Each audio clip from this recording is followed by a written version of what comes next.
Olá, irmãos, irmãs, graça e paz. É muito difícil a gente chegar aqui no templo e poder, num domingo como esse, ver o nosso templo ainda fechado. Mas nós estamos aí em tempos de desafios, desafios sobre a nossa perseverança na graça do Senhor. Nós vamos estar finalizando hoje a série de estudos que nós já começamos a fazer em relação à Páscoa, referente à Páscoa.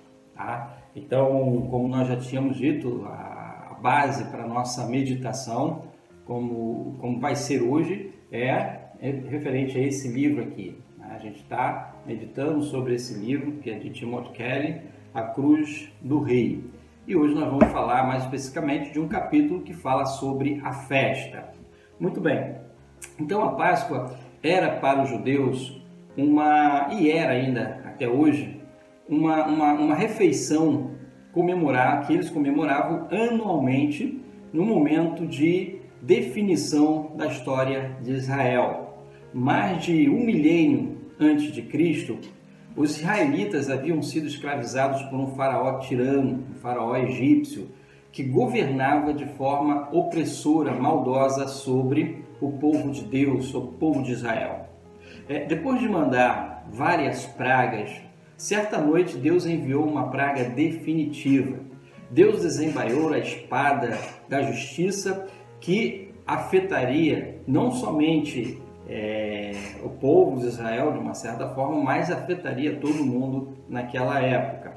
Israel não receberia uma passagem livre simplesmente por eles serem judeus, não seria esse a razão, né, dos egípcios chegarem ali e libertar o povo de Israel. Não, eles não fariam isso, até porque os judeus eram muito úteis, principalmente nos serviços mais pesados, mão de obra pesada, então os judeus acabavam ficando para servir ali os egípcios. Então, a ideia que a gente percebe aqui é ver como Deus se manifesta e como Deus age, e para ficar provado de que os egípcios saíram dali pela mão forte de Deus. Isso jamais deveria ser esquecido pelo povo de Israel, ou até mesmo pelo povo que convivia ali naquela região.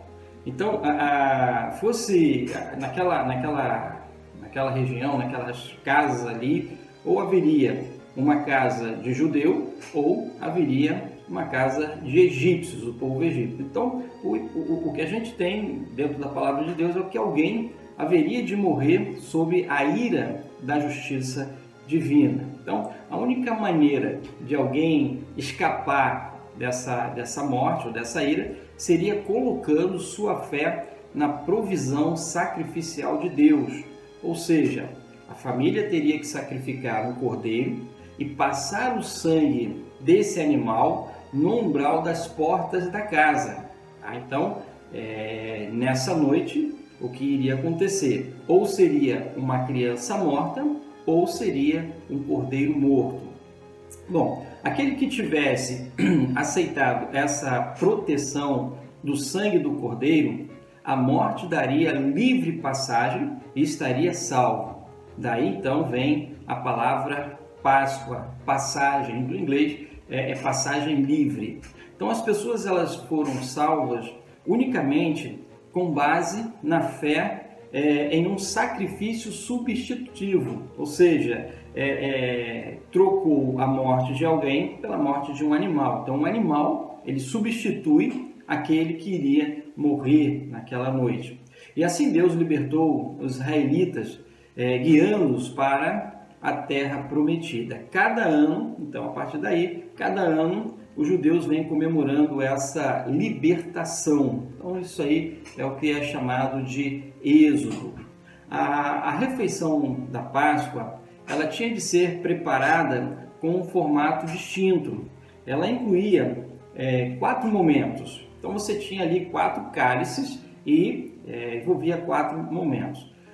Sendo que o dirigente dessa celebração, ele segurava um cálice de vinho e ali então ele explicava o significado da festa. Então pegava lá um cálice, levantava e explicava o significado da festa. Então esses 4 cálices que ficava exposto à mesa, eles representavam as 4 promessas feitas por Deus em Êxodo capítulo 6, versículo 6 e versículo 6 até o versículo 7. Então, as 4 promessas eram: primeiro, Deus havia prometido tirar o povo do Egito. Segundo, Deus havia prometido libertá-lo da escravidão. Terceiro, Deus havia prometido em redimi-lo pelo seu próprio poder. E quarto, Deus então afirma, firma ali um novo relacionamento entre Deus e o povo. Quer dizer, essas são as 4 promessas. Deus iria firmar um relacionamento com o povo e Deus, enfim, então seria nessa hora. Então, Timothy Keller, ele afirma que ao levantar o terceiro cálice, o dirigente ele lia a passagem de Deuteronômio no capítulo 26. Então, para abençoar os elementos simbólicos como pão, como ervas, como o cordeiro, que eram os elementos ali da Páscoa, cada um desses elementos simbolizava um aspecto ou da escravidão, um aspecto também da libertação, tá? As ervas amargas e tudo mais. Então, um exemplo, ele pegava o pão, então o dirigente pegava o pão e dizia: esse é o pão da nossa aflição, tá? O pão que nossos pais comeram no deserto. Então, era algo que fazia mais ou menos dessa forma. Esse aqui é o pão da nossa aflição, o pão que nossos pais comeram no deserto. É interessante que o capítulo 26 de Deuteronômio, ele trata de 3 coisas. Primeiro era oferecer as primícias da terra. Então o povo tinha que oferecer o melhor que eles tinham para o Senhor. Então eles viviam ali da colheita, então as primícias, a primeira colheita que se considera ser a mais saudável, a melhor, digamos assim. Então essa primeira colheita era oferecida a Deus, talvez de uma oferta especial, isso não se sabe o certo. A segunda coisa que se tinha lá em Deuteronômio, capítulo 26, era em relação ao compromisso que as pessoas tinham de devolverem o seu dízimo, de entregar o seu dízimo. Então era uma exortação nesse sentido. E a terceira era uma exortação o povo à obediência. Então chama a atenção do povo para a obediência, tá? Então era isso que constava lá no capítulo 26, que consta no capítulo 26 de Deuteronômio. Bom, continuando aqui, essa ministração ali da Páscoa dos dirigentes era dessa forma que normalmente se conduzia a Páscoa. Bom, quando a gente chega ali na época de Jesus, quando Jesus reúne os seus discípulos, a gente pode imaginar a surpresa dos discípulos judeus, tá? Os discípulos do Senhor Jesus que estavam ali com ele, quando Jesus ele pega o pão. E eu fico imaginando, já era hábito dos judeus, né, na comemoração, ouvir essas palavras: olha, esse é o pão da nossa aflição, etc. e tal. E naquele momento, quando Jesus pega o pão e ele dá graças, ao invés de dizer esse é o pão da nossa aflição, o pão que nossos pais comeram no deserto, agora Jesus disse: olha, tomai e comei, isto é o meu corpo. Ou seja, é como se Jesus estivesse dizendo: olha, esse é o pão do meu sofrimento, pois eu vou libertar vocês definitivamente da escravidão. Então eu imagino que teria sido uma grande surpresa, um grande significado teve tudo isso para o povo judeu, principalmente para os discípulos que estavam ali com ele naquele momento da ceia, no momento em que eles estavam com esses elementos. Então certamente ficaria surpreso em ouvir Jesus dizer que estava substituindo, né, o sofrimento deles pelo seu próprio sofrimento.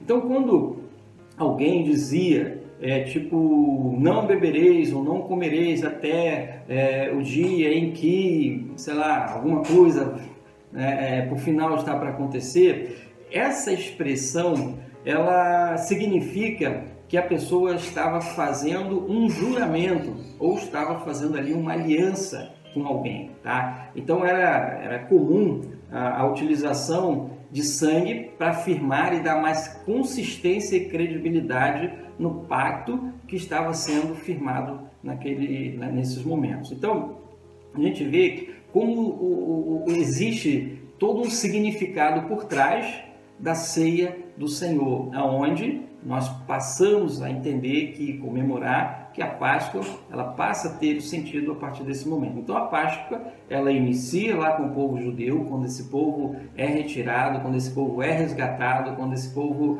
é liberto de forma milagrosa pelas mãos de Deus, pelo poder de Deus. Então a ideia era que isso não fosse esquecido, daquilo que Deus fez por eles. E agora, no Novo Testamento, então, a gente tem aqui a figura do Senhor Jesus, né? Então, na mesa estava exatamente o pão em que Jesus abençoa e se oferece dizendo, olha, esse aqui é o meu corpo, já profetizando aquilo que iria acontecer com ele. Bom, a base dessa aliança que estava sendo firmada não era mais o sangue de um animal. Então, normalmente, quando se fazia essa aliança, se matava um animal e ali, enfim, dava ali o sangue. Como a gente vê também lá em Êxodo, quando o povo foi liberto, foi livre, ficou livre, houve o quê? Derramamento, mataram um animal e foi colocado o seu sangue ali nos umbrais. E agora, o que Jesus está dizendo? Ó, esse vai ser o meu sangue. Então, o sangue que vai marcar a nossa vida é o sangue que foi derramado na cruz do Calvário por Cristo Jesus. Então, quando Jesus ele entrega, quando ele abençoa ali o cálice, ele diz que era o seu sangue. Então, esse sangue que seria derramado em favor de muitos. Então, a gente tem ali os três elementos. Tá? A gente tem o pão, quando Jesus disse, isso é o meu corpo. A gente tem ali o cálice, o vinho, tá? Onde Jesus dá graças e diz que era o seu sangue derramado. E faltou aí um dos elementos principais, que seria o cordeiro. Na verdade, ele não faltou. O que a gente percebe ali e vê é que o cordeiro não era mais um animal que seria morto, mas o próprio Jesus seria o cordeiro. Então, a gente vê que Jesus, ele morre em nosso lugar. Então, isso dá a ideia aí desse sacrifício substitutivo, onde Jesus morre em nosso lugar. Então, alguém teve que morrer para que eu pudesse viver eternamente. E esse alguém foi Jesus. Então, a Páscoa, ela tem esse significado e a partir então do Novo Testamento, ela passa a ser comemorada através da ministração da ceia do Senhor. A cada domingo nós comemoramos essa libertação que nós tivemos do Senhor Jesus, onde o Cordeiro de Deus foi morto para nos salvar. Então ele nos substitui. Quem deveria estar sendo morto seria eu, seria você, mas Jesus fez isso em nosso lugar. Então essa é a maior prova de amor, a maior prova do amor de Deus conosco, quando ele se entrega como o Cordeiro de Deus que tira o pecado do mundo, o Cordeiro de Deus que vem nos dar a libertação. Ele morre, ele foi sacrificado, o seu sangue foi derramado como dentro de um altar que foi construído pelas próprias mãos de Deus. Em Hebreus vai falar sobre isso, que não foi um altar construído por mãos humanas como os altares eram construídos, mas esse altar que Jesus morreu, o seu sangue foi aspergido, o seu sangue foi derramado. Então esse foi um altar construído pelas mãos do Criador. Ele deu a vida para substituir a nossa vida. Ele morreu em nosso lugar. E dessa forma a gente consegue ter a libertação. Assim como o povo de Israel conseguiu se libertar do Egito e foi salvo por causa do sangue que estava no umbral das portas das casas, assim então hoje o sangue de Cristo ele marca a nossa vida por definitivo, e aí então alguém morreu em nosso lugar para que pudéssemos gozar da salvação eterna. Que Deus nos abençoe e os amados fiquem na paz.